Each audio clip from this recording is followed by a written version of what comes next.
The historical geography of Europe considers how physical geography and climate affect history. Physical geography and climate are actors in history, as much as a prime minister or a president, the soldiers in a war, or the negotiators of a peace treaty. Writing in the 1950s, the French historian Fernand Braudel suggested that, and I quote, "For centuries man has been a prisoner of climate, of vegetation, of the animal population, of a particular agriculture, or a whole slowly established balance from which he cannot escape." End quote.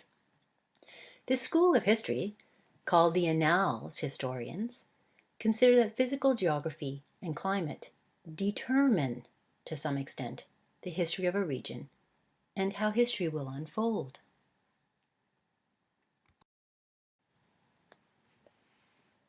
In your reading for this unit, Towards a Historical Geography of Europe, the historical geographer I.G. Simmons groups Europe into 5 regions. A, Scandinavia, or the Nordic region. B is Eastern Europe and Russia, all the way to the Ural Mountains. C are the various mountain regions, the Alps, the Carpathians, the Caucasus, the Pyrenees, and the Apennines that form the backbone of Italy. D is Western Europe, or sometimes called the Northern European lowlands. Germany, the Netherlands, France, Belgium are all part of this region. E is the Mediterranean basin. So if you look from west to east, going Spain, France, Italy, and all the way across to Greece. He groups these regions according to 5 different categories: physical geography, climate, land use, energy sources, and building materials. So if we look at the 2 first ones, physical geography and climate, physical geography really just means whether the region has mountains or lowlands, cliffs, coasts, and rivers.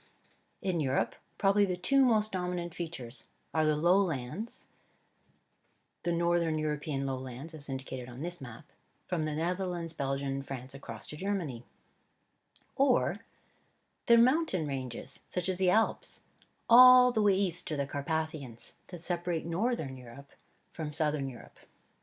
And when we think about climate, it's pretty simple, especially coming from cold, icy, and barren Canada. You can compare that to a region such as the Mediterranean, which is hot and dry. Mountains also form a natural barrier. In this case, the barrier that separates the continent of Europe from the continent of Asia. The Ural Mountains in Russia are traditionally considered the line that separates Europe from Asia. So that's the red arrow on the northeast of your map. And similarly, the Caucasus Mountains form one of the barriers that separate Europe from what we would today call the Middle East, and that's the lower level red arrow. If we think about the other categories that Simmons uses, land use and water use, Annales historians and historical geographers look at these over what's called the longue durée, or the long term. They look at them over thousands of years. So it's questions like what type of agriculture, what type of fishery. Environmental historians might go as far back as hunter-gatherer epochs of history, thousands of years ago. Things like the simple gathering of berries or following reindeer herds, as people in Finland still do today. Or they might look at the turn from a more nomadic lifestyle to a settled agriculture. So in agriculture, what crops are grown in each region? Are there olives in the south, as we see here on this vase pottery from ancient Greece? Wheat across the plains? What about grapes and wine production? Believe it or not, in the medieval period, it was so warm in Britain that people used to grow grapes and make wine. What about the industrial period? What types of metals were extracted from the land in mining? How were streams and rivers diverted to create the water mills that powered the early Industrial Revolution? In the post-industrial phase, the growth of the tourism sector was skiing in the Alps, or maybe lying on the beach and enjoying the Mediterranean Sea as a tourist destination, perhaps on the Costa del Sol in Spain or on the French Riviera. Another aspect to look at are the sources of energy. Whether the region uses wood for fuel in the 1300s and 1400s, as we see here in this manuscript from France, or perhaps coal in the 1700s, as we see in these depictions of coal mining. A bit later, in the late 1800s, we might see hydroelectric stations using water, or even nuclear power stations after the Second World War. So sources of energy play into how we use land and water.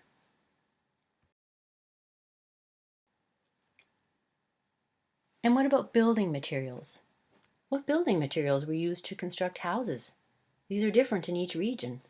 Are the houses made of wood, like here in the Black Forest, the big triangular looking house that has place for animals and people in it? Are they made of stone, clay tiles, perhaps straw for a thatched roof, as we see in this painting by Van Gogh? What is the local building material that defines the architecture of the region? So we're going to play a game. It's called Take a Guess, Which Region of Europe? I'm going to show you some pictures and just take a mental guess. Hopefully a little bit of fun, and see if you can recognize A, B, C, D, or E.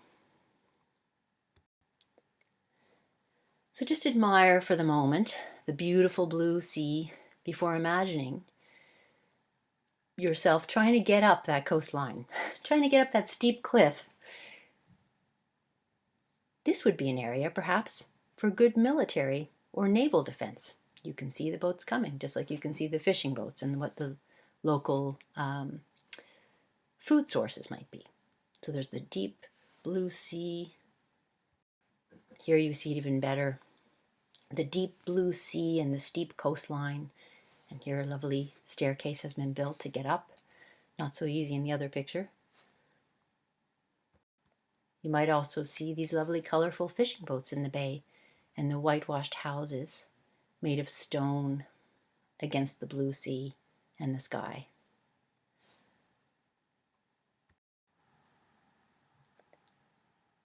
If you guessed Greece, you're right. The blue of the sea against the white of the houses is reminiscent of the Greek flag. So if you think about classical Greece and all the independent city-states, like Athens, Sparta, Corinth, Thebes, and all of those islands, all 1,400 of them, dotting the Mediterranean like Crete and Naxos, this rugged coastline meant that it was hard for enemies to attack, as the Persians learned when they tried to conquer the Greeks in the 400s BC. So that's the idea behind the historical geography of Europe, that the climate and the geography in some ways shapes the history and shaped all of these independent city-states. There wasn't a Greek nation, really, until the 19th century. So that's the answer for that one. Greece and the islands, Italy and Sicily, you can throw in Sardinia if you want, Spain, southern France, and Portugal, even though it's on the Atlantic coast, for cultural reasons, it gets included with the Mediterranean. Next guess. What's lush and green in the summer, with a sod turf suggesting perhaps quite cold winters, because the living roof, that sod, provides insulation. St. Mary's actually has one of these. This is clearly an area with forests and lumber for construction. If you guessed Scandinavia, you guessed right. So this is region A on Simmons' map, Scandinavia, or the Nordic countries, Norway, Sweden, and Finland.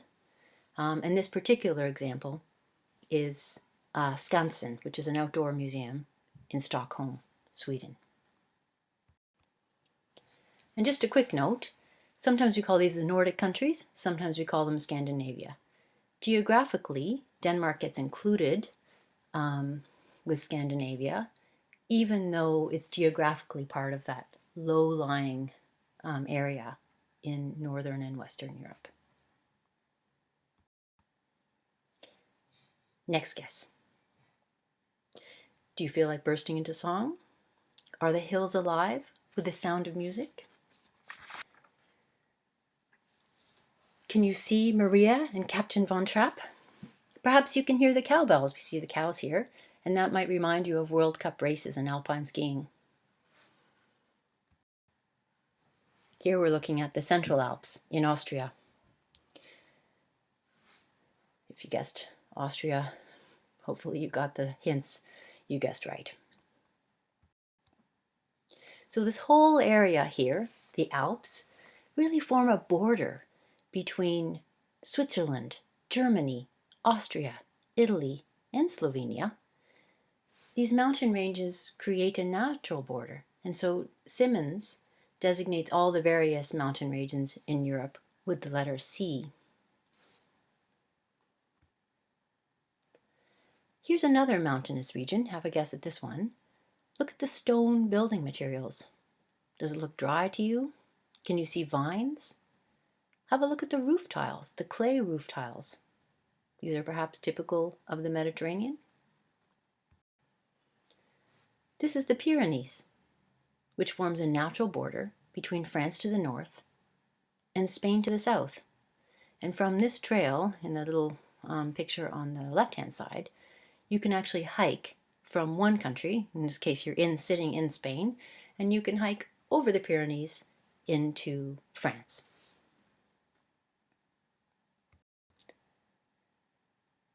And here's another example of a mountainous area, the Cevennes in the south of France.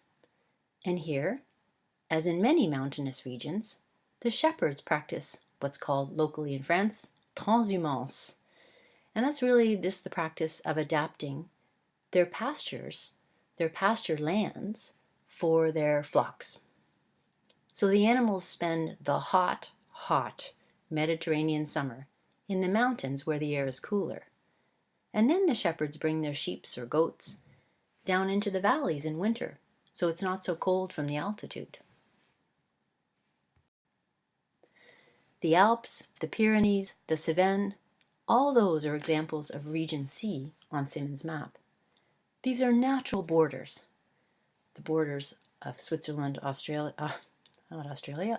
France, Italy, Germany, and also the Pyrenees, a border between Spain and France.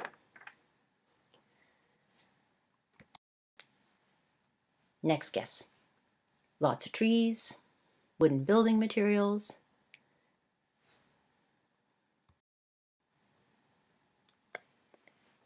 Here in the same region, in a photo from 1910, it shows quite traditional farming practices. A cart, the hand planting of potatoes in flat, cleared fields beside a forest.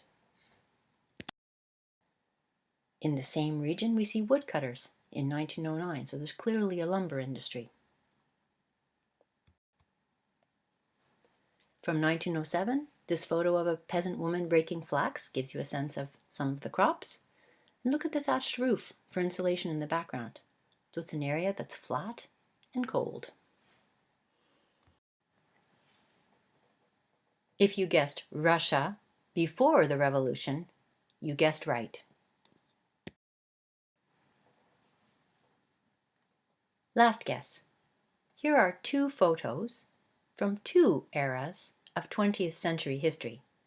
The upper left, give you a hint, is earlier than the bottom right. Perhaps you guessed the Western Front. On the top left are British troops carrying a stretcher case back along a kind of a board track through a landscape of mud and shell holes near Ypres in Belgium in February of 1918. So Ypres is where the Menin Gate marks the graves of almost 55,000, I say that again, 55,000 British and Commonwealth soldiers with no known grave. There are other graves where they can identify the bodies. But these are the unknown soldiers. So this is the region of Flanders Fields. On the bottom right are Canadian troops in the Second World War. So the location of a whole other wartime battlefield in April 1945. So Belgium and the Netherlands are part of the Northern European lowlands with France and Germany. And you might ask yourself, particularly if you're a historical geographer, why was Germany able just to roll across those flat lowlands? If you think about it, we've just seen that Switzerland, Germany, and Austria all share borders in the Alps. And yet Switzerland always remains neutral in these European conflicts. How can it get away with that? How do the mountains protect Switzerland while the northern European lowlands become these battlefields of death stretching out over years and years? So in what ways does historical geography contribute or shape historical events? So that last section, section D, according to Simmons' categorization, is that kind of whole northern or western European plains and lowlands. And we have to remember we do include Denmark in those lowlands, even though it's culturally grouped with Scandinavia.